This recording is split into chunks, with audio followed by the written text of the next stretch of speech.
I landed in Australia, a typical migrant of the 60s, no family, no money, no language. And later on in life, like 20 years later, I saw how much the migrant have done for the country. But all what I used to hear, the negative stories. There was never one positive story about migration.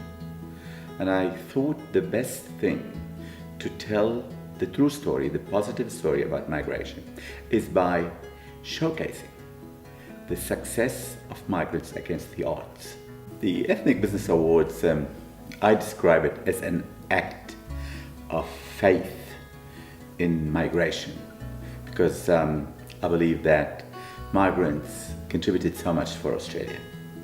And the Ethnic Business Awards is a celebration and an act of faith in recognizing the contribution of every migrant from anywhere in the world in the development of the business landscape of Australia.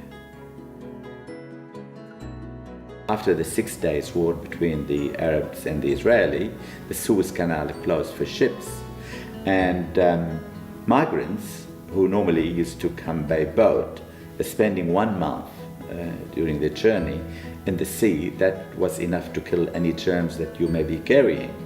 But coming by plane, they didn't want any risk in carrying any germs. So they asked every intending migrants to bring a new pair of shoes and not to wear it, not to put it on until you are ready to board the aircraft. So I brought my new pair of shoes to the airport.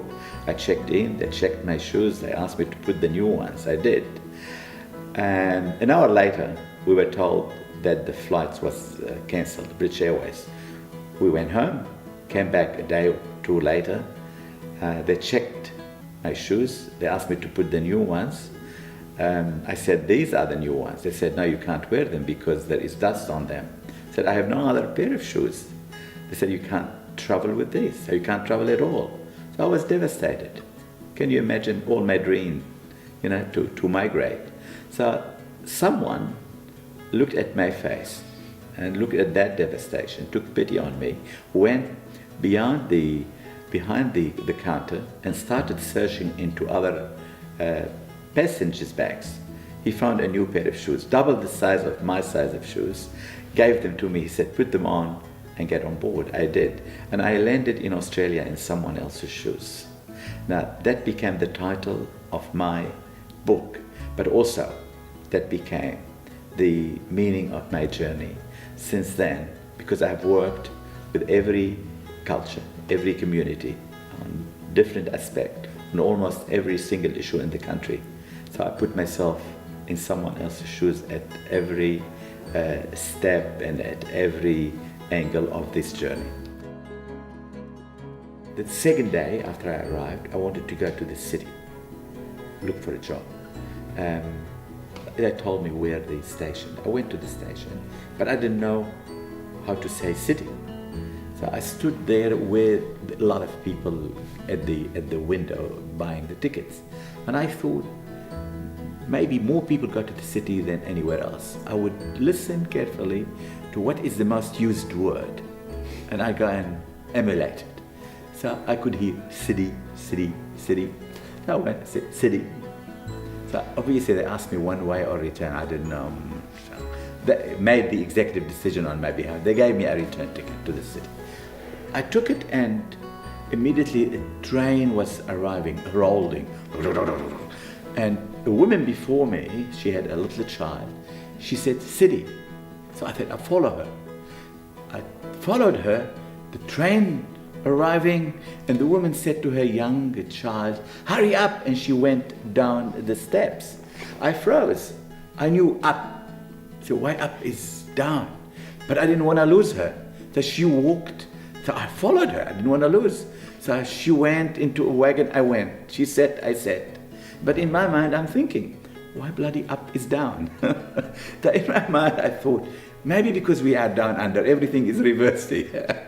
But then later on, I made the conclusion that maybe it's an act of speed, up, increase your speed.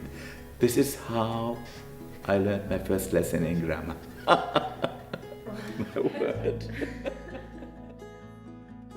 Kids are more exposed to different culture, and they are more tolerant to differences, or more acceptable of the differences. I prefer the word accepting differences rather than being tolerant to. I mean, you have to be accepting first. Wow. Tolerant means you're forced to tolerate, right? But now you have to accept them. Or you can't imagine a rainbow with one color. And you cannot imagine a society with one culture. The beauty of the rainbow is the diversity of colors. And the beauty of society is the diversity of cultures. So this is why we need multiculturalism. We need diversity. If we don't have it, we have to search for it and have it. You know, it makes us part of the world. The best thing is that I always say that multiculturalism is not a passing fancy. It's not a nice thing to do. It's not a hobby. It's not a public relation exercise. Multiculturalism is a way of life.